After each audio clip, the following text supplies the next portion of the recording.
Okay, there we go.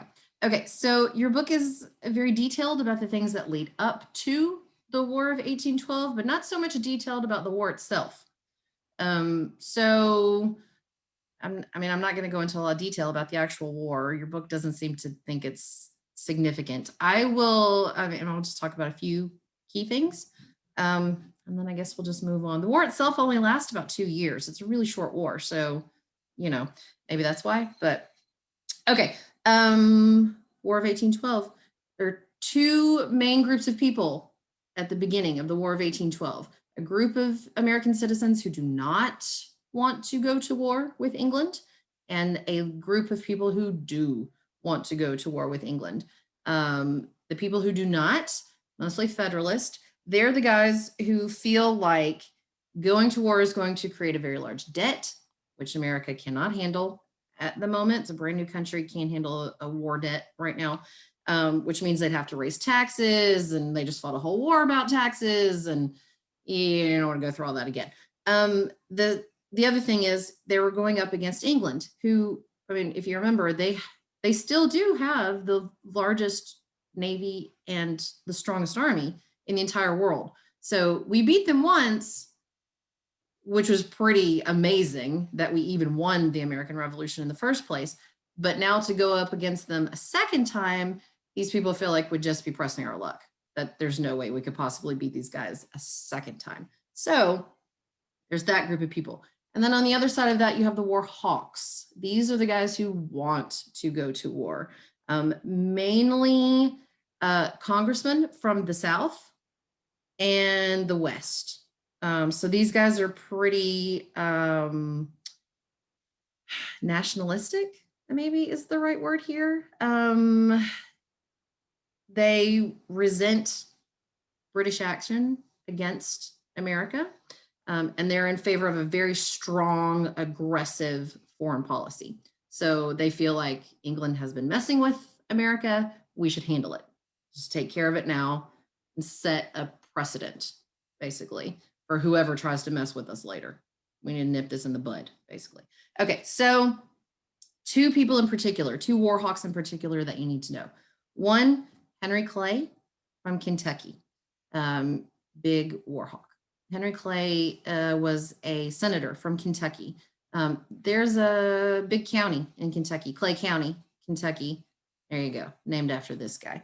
The other one is John C. Calhoun. He is a senator from South Carolina, and he becomes hugely important in the states' rights movement in the Civil War, leading up to the Civil War. So big war hawk. You'll need to know about him again pretty soon. Okay, so here's the deal. We take a vote in the Senate, and they vote 79 yes, 49 no. So we go to war with England. There we go. Rather than fight the British at sea, because we still don't have a really good navy, we have like 2 ships or something. It's pitiful at this point. So instead of fighting the British at sea, we decide our best chance at winning this war is to fight them on the Canadian border. We focus on Canada. So Canada is pretty poorly defended, the border there between America and Canada. Remember, Canada is owned by the British. They're British. And so we thought, the Americans thought, the French-speaking residents of Canada, like the French fur trader people, would be on our side. Not so much. They did not appreciate the war. It was interrupting their business. So they didn't want to join either side. They wanted to be left out of the whole thing. Fighting at the Canadian border was a terrible idea. I'm so sorry. Hang on one second. Yes, babe. Do you need something? No, just throw it. Okay, never mind. Sorry. Okay, so the other thing we're trying to do is deprive the Native Americans of their source of guns. So remember, they had a deal with the British to get guns and ammunition and supplies from the British. So we're trying to cut that supply chain off by also attacking Canada there. It fails miserably. This is a terrible idea. It fails miserably. the British defeat the Americans battle after battle, starting at the Canadian border all the way down into America. And eventually, by 1814, in August of 1814, they make it all the way to Washington, D.C. They make it all the way to the capital and attack Washington. They get there, they basically set fire to the city. They burn Washington, D.C. almost to the ground. They set fire to the Capitol, they set fire to the library, they set fire to the executive mansion, which is what we used to call the White House. It wasn't always the White House. So they set fire to the executive mansion, forcing James Madison and his wife and everybody who was there to run away. They are in the middle of a dinner party, and an Army private runs in and says, hello, there are British people literally on the lawn of the executive. They're coming in right now, and they're about to set fire to the building. You have to go. So they get up and leave. Dolly Madison has the wherewithal to collect some things to take with her just so they don't get burnt.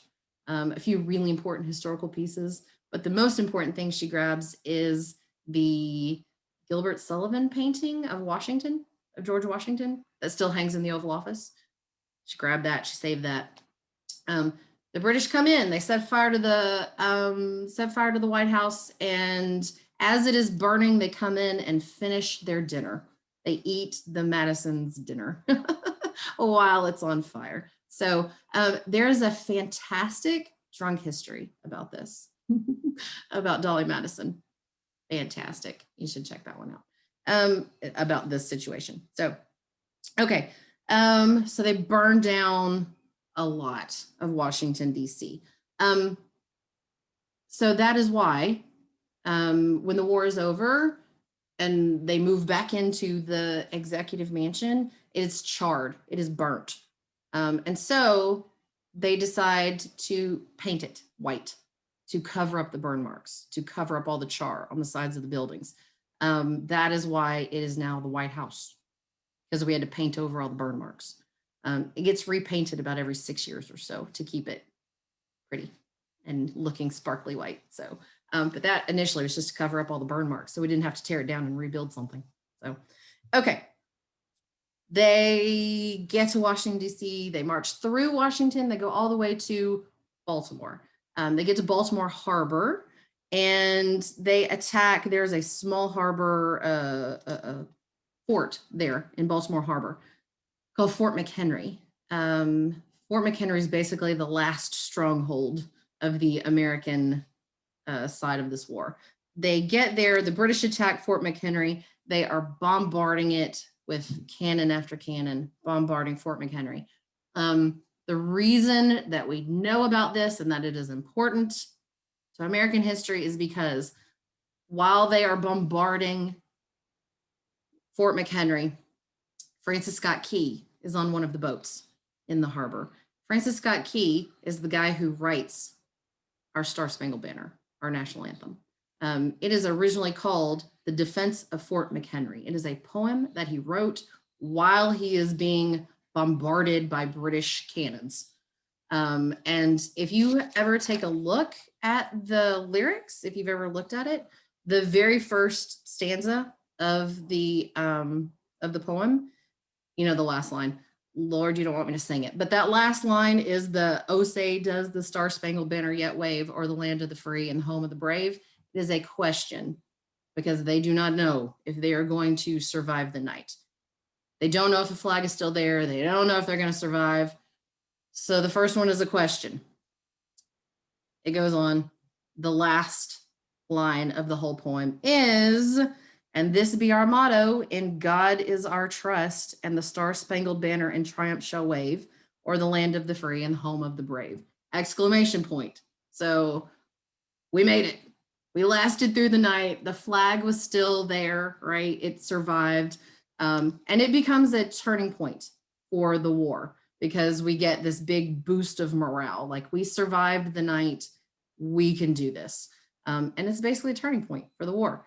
So we took that poem, The Defense of Fort McHenry, took that poem and set it to the music of a British drinking song Could there be anything more American than that?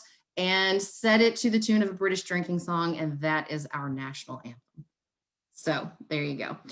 It doesn't get set to music for a long time, but that's what it is. And usually I play it in class because up until this past few years, the Whitney Houston version was my favorite because it's Whitney. Oh, it just gives me chills. But then the Lady Gaga one, whoo, my Lord, that was amazing. The Alicia Keys version, she kind of drags it out, but still amazing. So many good versions. I don't know what all of them Super Bowl performances, but whatever. Fantastic. There you go. I'm not going to do that for you though. You can look it up. Okay, so the War of 1812 is coming to an end. We've hit the turning point. America is starting to fight back. Right before the war is over, all the founding father guys, the Senate, the Congress, they all get together and they have a meeting in Hartford, Connecticut. It's called the Hartford Convention, to protest the war, to protest and say this needs to be done. They propose some constitutional amendments to, to add on to the amendment list. One of the things that they do at the Hartford Convention is they repeal the 3/5 compromise. We didn't really get to talk about that because we didn't have class last week, but they repeal the 3/5 compromise, that whole slaves count as 3/5 of a person, and while calculating population of a state, they finally do away with that, get rid of the 3/5 compromise. So there. Okay. The war ends at the end of 1814. It ends. Okay. And we sign the Treaty of Ghent, Ghent, the Treaty of Ghent. It's a city in like Brussels, I think. I think it's Brussels. Okay. So it's a treaty. It ends the war. Basically, we don't win anything, but we also don't lose anything. Nobody really does. We basically just agree to quit fighting. No win, no loss.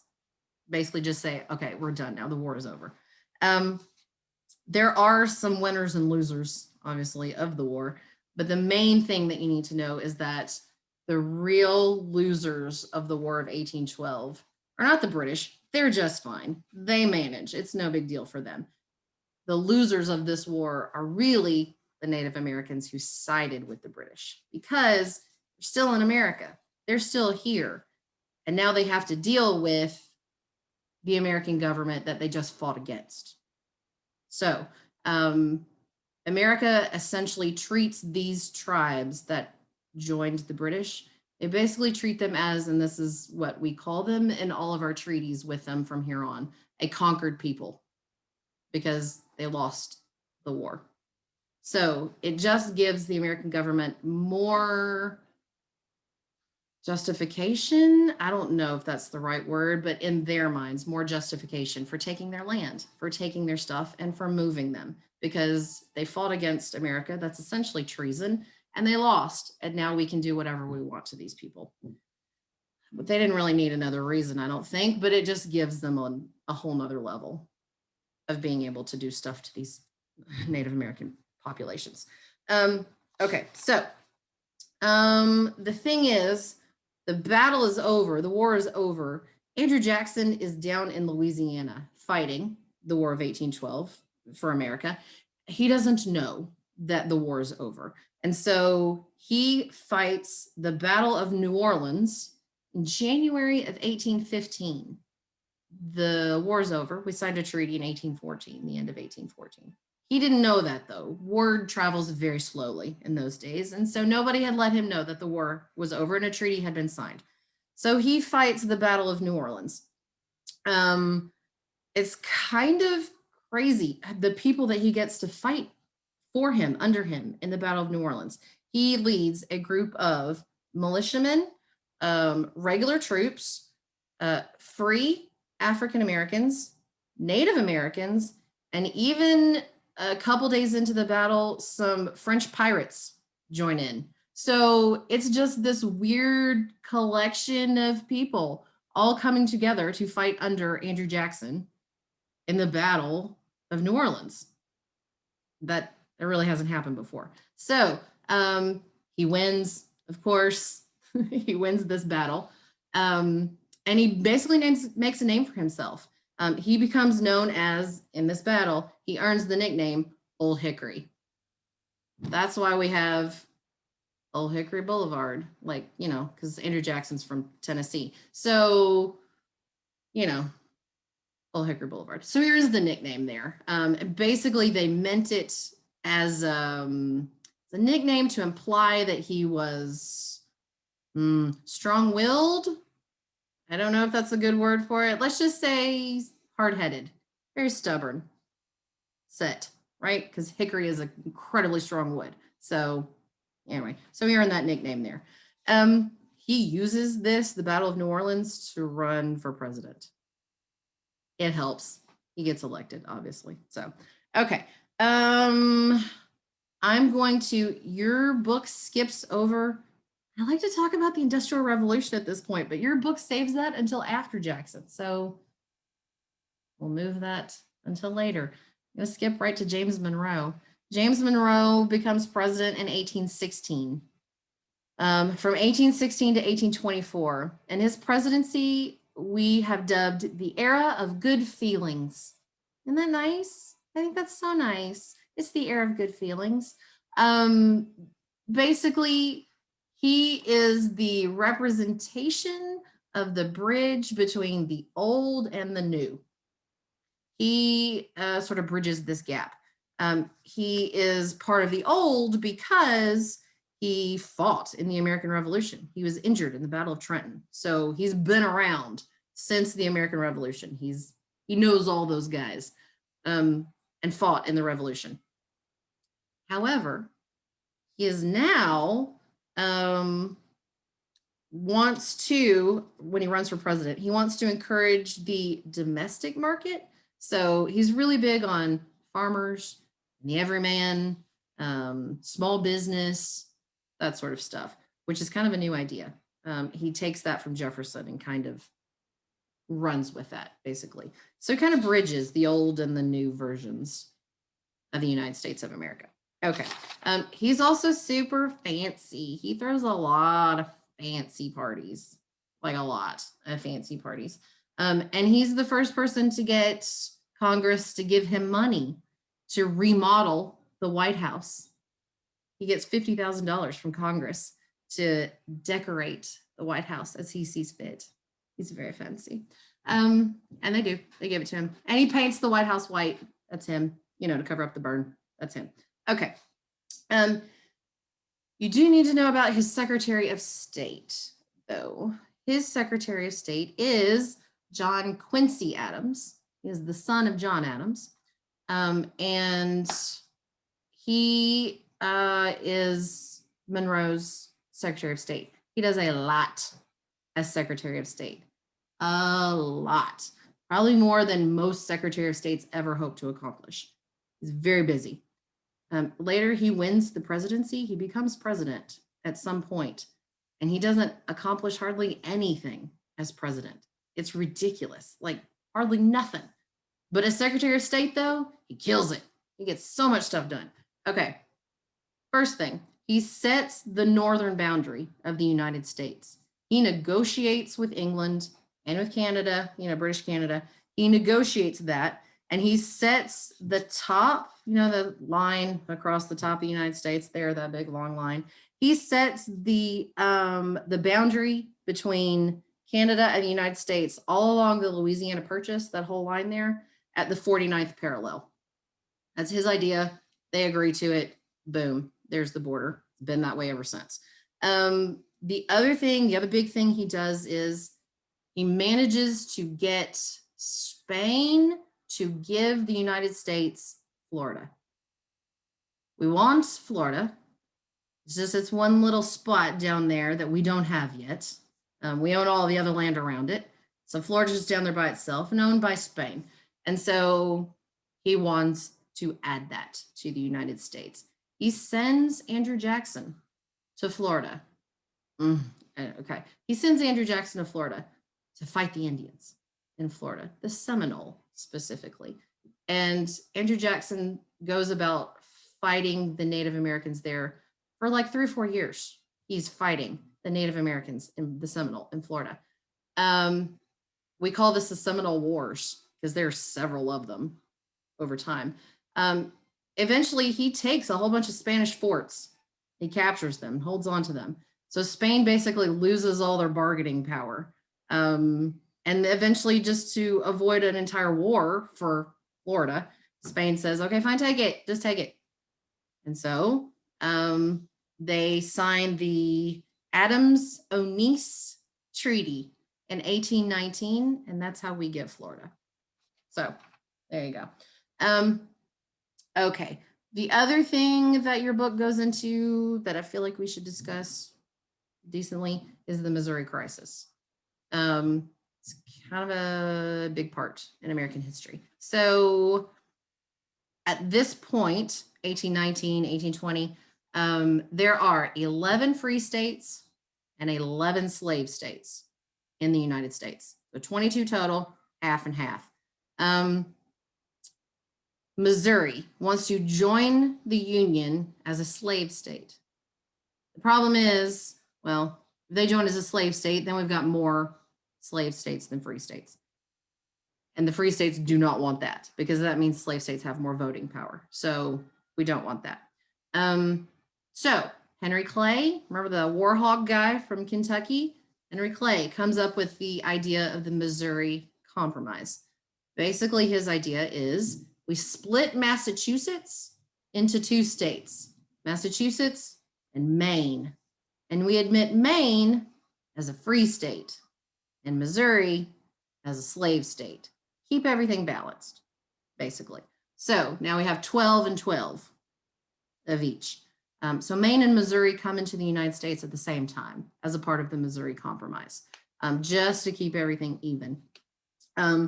They also set another provision of the Missouri Compromise, just in case this comes up again, because they assume it probably will. We're expanding as a country constantly. So they come up with this idea.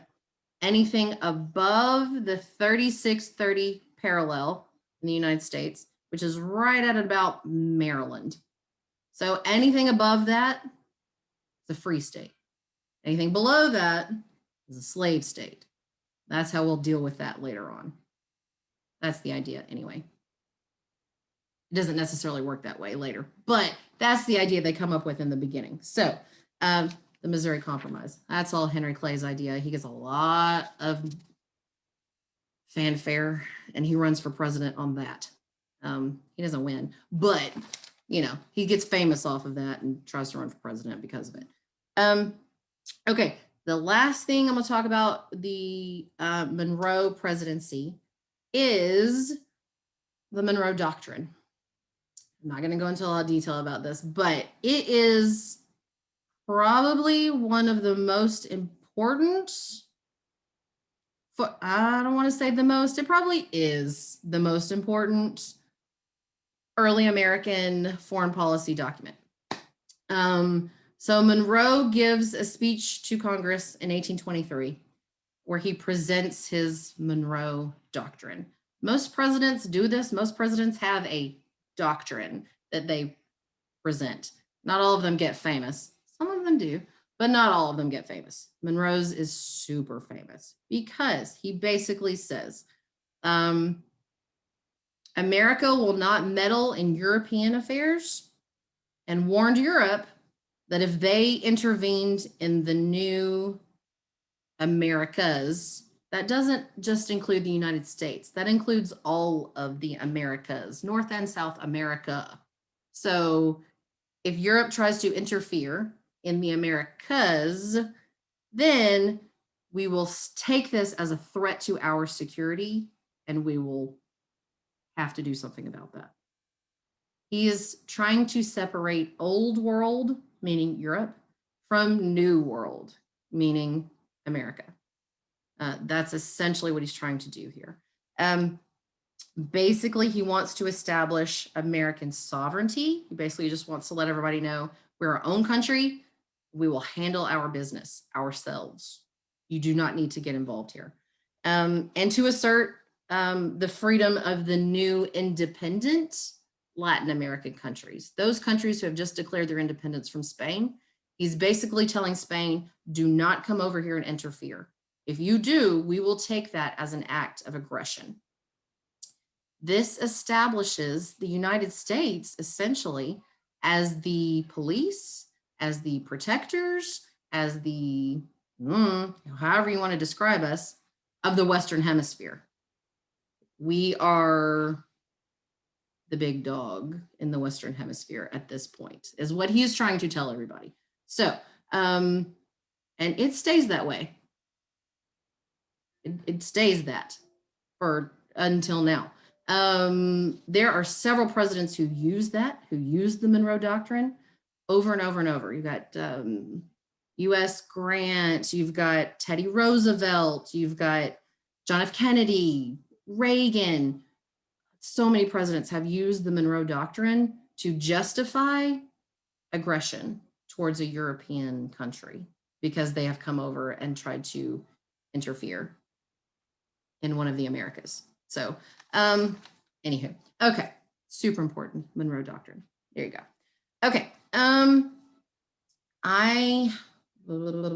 okay, let's talk about the election. Election of 1824. Monroe is not specifically chosen to anybody to run again. He served his 2 terms. He's done. Again, not a law, his choice. So he served his 2 terms. He wants to go home. He didn't choose anybody specifically to follow him to be his replacement.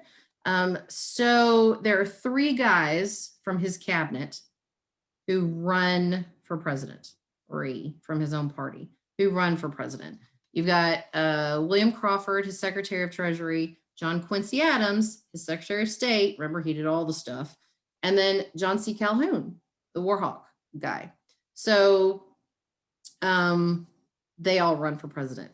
In addition to that, you also have Henry Clay running for president. And just for fun, Andrew Jackson throws his name in the ring. So you've got 5 guys running for president in 1824. That's a lot, right? Okay, so Henry Clay, while he is campaigning, sets out this really detailed plan about how he's going to help the American economy. And he calls it the American System. That's what he names it. Basically, it's his plan for using the federal government to encourage American industry, foreign goods coming in and out trade, and specifically, he's going to invest in infrastructure. Things like canals, roads, I don't know, bridges, that sort of stuff. He wants to invest in infrastructure. That's his big plan. Okay. Andrew Jackson doesn't really have any policies. He's like, hey, you know me, I'm the Indian fighter guy, right? Hey, yeah. Nobody really knows him except for that. But he fought at the Battle of New Orleans and he was in Florida and killed a lot of Indians. That's basically all people know about Andrew Jackson at this point. Okay. He promotes himself as a frontiersman, like a go-getter, frontiersman, everyday man, kind of average Joe. Okay. So we vote. Andrew Jackson wins 44% of the popular vote.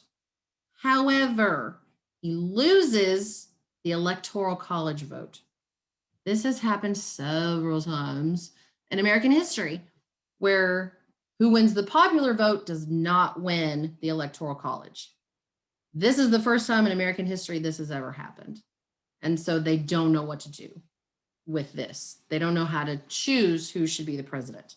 The Constitution says that if this happens, Congress gets to decide who is the winner of the election. Henry Clay was the Speaker of the House at the time. So essentially it's his choice who gets to decide.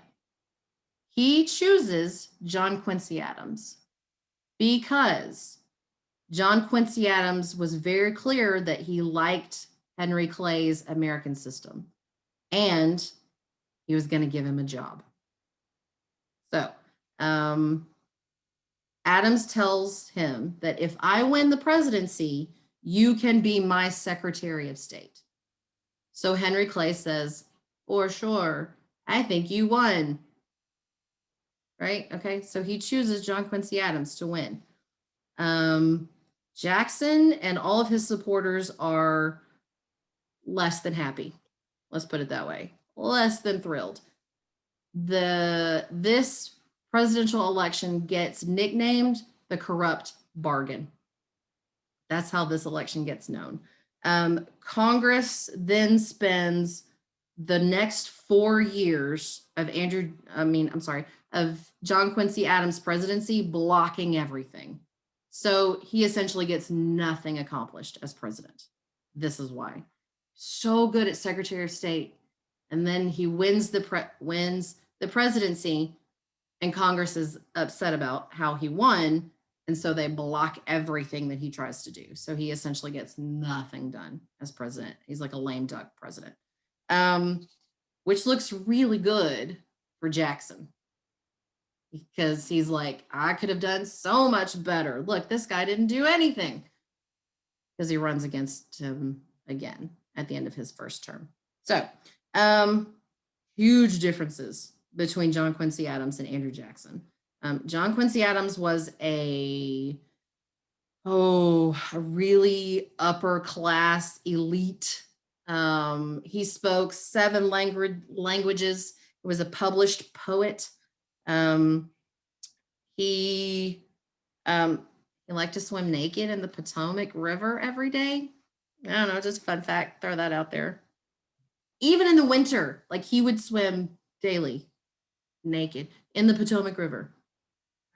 He thought it was good for his health. He took ice baths and stuff like that because he thought it was good for him. Okay. As opposed to Andrew Jackson, who is, well, let's just say rough and tumble. Maybe that's a nice way to say. Okay. All right. So 1828, it's them again. Andrew Jackson, John Quincy Adams. They run against each other again.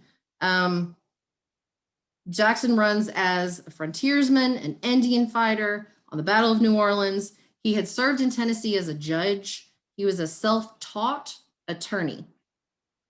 He actually didn't know how to read until he met his wife, and she taught him how to read.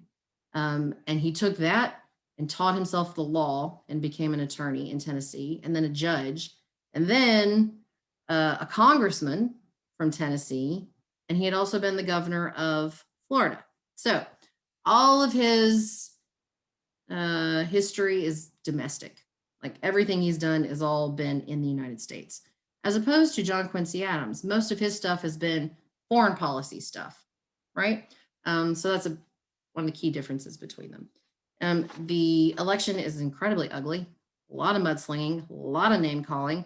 They each call each other adulterers several times throughout the campaign. It's really ugly. Anyway, in the end, Jackson wins. Jackson's supporters do a very good job of campaigning. They set up almost the first ever grassroots campaign, where they basically print pamphlets and buttons and all kinds of stuff, puzzles, all kinds of stuff. They print all this stuff and canvass neighborhoods, and hand the stuff out and say, hey, you should vote for this guy. Look, he's from Tennessee. You should vote for this guy, blah, blah, blah. Campaign headquarters was actually in downtown Nashville. And they canvassed all over the state trying to get Andrew Jackson elected. And it worked very successfully. It worked. So the thing is, during the election, his wife dies. Rachel dies. And so the day of his inauguration, if you see the photos of the paintings of his inauguration, he is head to toe black because he's in mourning. He's very, very upset that he lost his wife. So he's inaugurated. He goes to the White House from the Capitol.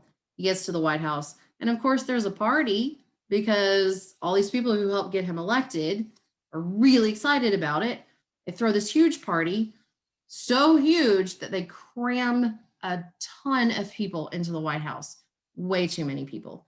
They break the windows. They break the furniture. They tear down the curtains. It's bad. Like they destroy the White House essentially because they're partying. They're very excited about Andrew Jackson winning. He's not even there. He's in his room. He doesn't want to party. He's sad. So they throw this huge party. They nickname it King Mob. And in the end, they can't get these people to leave. So I think this may be my favorite part.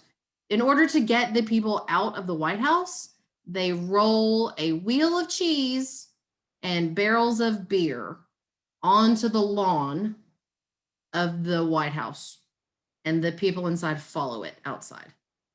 And that's how they get the people out of the White House. Like, hey, there's beer out there. And they're like, oh, cool. And they go outside, and then they shut the doors and they don't let them back in. That's rough. I think that's considered a rager. I don't know for sure. But he is an interesting dude, Andrew Jackson. He, in his lifetime, participated in over 100 duels. Let's just say he was not scared of a fight. Let's put it that way. He had, by the time he was 13, he had been captured by the British during the American Revolution. He had survived smallpox. He had survived malaria and the measles. So that was a big deal in and of itself. He lost his mother and two of his brothers during the American Revolution, so he basically raised himself. He's our first ever president from a quote unquote Western state, right? Because Tennessee is still the edge of the frontier. We don't have any other states really past this so far. So first president from a Western state. He was born in a log cabin, definitely not from a prominent family. He had a bullet lodged in his chest from a previous duel. He basically thought he was unkillable. Basically, I mean, he survived all these things as a child. He survived a shot to the heart in a duel. So he basically felt like, he fought in all these wars. He basically felt he was like unkillable. I don't know. He might have been, though. He survived 100 duels. I mean, that's a lot. Smoked corncob pipe. He chewed tobacco. He's a good old boy. 6 feet tall, but only 140 pounds. So tall and gangly, put it that way. Redhead. He was a redhead, though. My favorite quote from Andrew Jackson, when they were questioning him after his inauguration, they asked him about his life. And he said, "I was born for a storm. A calm life would never suit me." So I think he knew all of his life that he was meant for something bigger. I don't know. Or at least he had grand ambitions, that's for sure. Okay, so a couple things. While he is president, we have to talk about Jacksonian democracy, because that is sort of a turning point in American history. Jacksonian democracy under Andrew Jackson and during his presidency. So Jacksonian democracy is sort of hypocritical. Okay, so yes, Andrew Jackson increases suffrage for a lot of people while he is president, meaning a lot of people get the right to vote while he is president. So he definitely increases suffrage. I'm sorry. So suffrage just means the right to vote. So he increases that while he is president. The thing is, he only increases that for one group of people, right? So there's a lot of debate about this. Like, was Jacksonian democracy great for America? I don't know. Then you have to make that choice, because he gave a lot more people the right to vote. So that in and of itself is great, right? More people voting, the better, right? More people's voices being heard, the better in a democracy. But, and it's a big but, it's only white people who get to vote. And not just white people, but white men who get to vote. he takes away the land provision, like you have to own a certain amount of land in order to vote. He does away with that while he's president. So any white man can vote under Jacksonian democracy. That leaves out a whole lot of people. That leaves out Africans, African Americans, Native Americans, and women. That in and of itself is more than 65% of the population. So that's a lot of people. That's a lot of people who don't get to vote under Jacksonian democracy. So historians seem to agree that it's a good step, but not nearly enough, right? We don't get to nearly enough until the Civil War, and for women until the 1920s. So it takes a long time before everybody gets the right to vote. And just to throw this in there, there are currently 37 states right now in the United States who are trying to pass laws preventing people from voting. Yes. You should do some research on this. I don't know. But this, it just kills me. I don't know. The whole point, I think, of being a democracy is that everybody's voice gets to be heard. But there are currently 37 states in this country who are trying to limit specific groups of people's right to be heard and right to vote. They're taking away early voting. They're they're closing a lot of polling places. They are closing no more mail-in ballot voting. There's a whole lot of laws that are trying to be, some states are trying to get passed to prevent people from voting. You should definitely check that out. Okay, so Jacksonian democracy. Yes, more people got the right to vote, but only a certain group of people got the right to vote. For instance, there's just a specific. In New York, in 1821, they abolished the land requirement, right? So all whites get to vote. But they enact a very large land requirement for African Americans. So about 300,000 African Americans in New York at the time.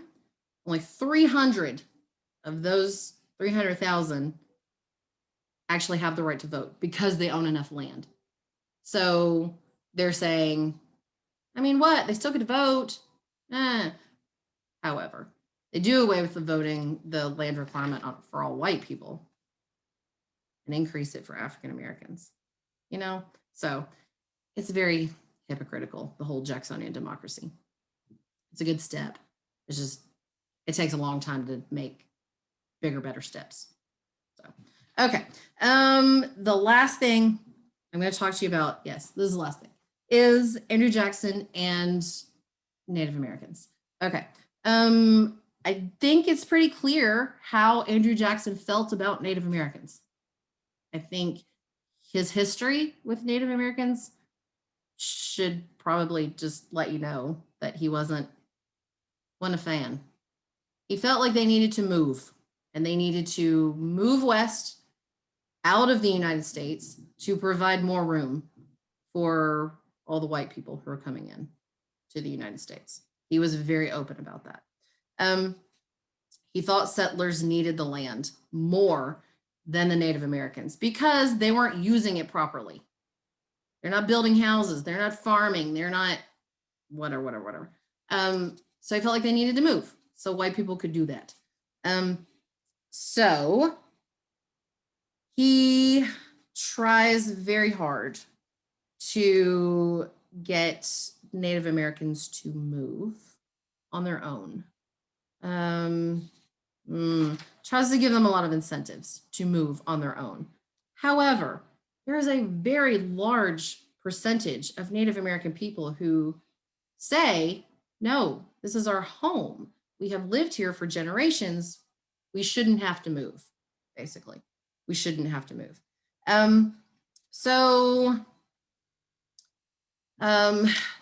Specifically, the Cherokee in Georgia. That is a very large tribe of people in Georgia. And they sign a treaty with the Cherokee. The Treaty of New Echota, which is the capital of the Cherokee territory in Georgia. And so they signed a treaty with the Cherokee. The thing is, people find gold in Georgia in 1828. And so now there's a really big incentive to move the Cherokee off of this land so white people can come in and get that gold, right? Okay. The Cherokee petition the government saying, there are a lot of white people on our land. You need to come and help and send them away. And Andrew Jackson says, absolutely not. Not going to do that. It's your land. You fend for yourselves. You do it. The Cherokee actually sue the state of Georgia because they have a treaty that says no white people on our land. And you're very obviously breaking this treaty. So they sue the state of Georgia. In the meantime, Andrew Jackson passes something called the Indian Removal Act of 1830. Says he can swap Georgia lands for lands west of the Mississippi. We'll trade you. You give us your land in Georgia, you can move west of the Mississippi River. Easy peasy, no big problem. And the Cherokee say, absolutely not. We're not moving. We have a treaty. This is it. Goes all the way to Supreme Court. This court case goes all the way to Supreme Court. So the Cherokee Nation v. Georgia of 1830 basically says, yes, they have the right of a sovereign nation. The Cherokee do. They have the right to be their own country, to be a sovereign nation. It includes the right to govern themselves. However, big but, they do not have the right to sue the state of Georgia. So they win, but they lose, basically. Supreme Court Justice John Marshall says, the state of Georgia cannot force the Cherokee off of their land. You just can't do it. But Andrew Jackson says, I have an army. The Supreme Court's a bunch of judges. I control the army. What are they going to do? So he sends the army to Georgia to collect the Cherokee, round them up, and forcibly move them.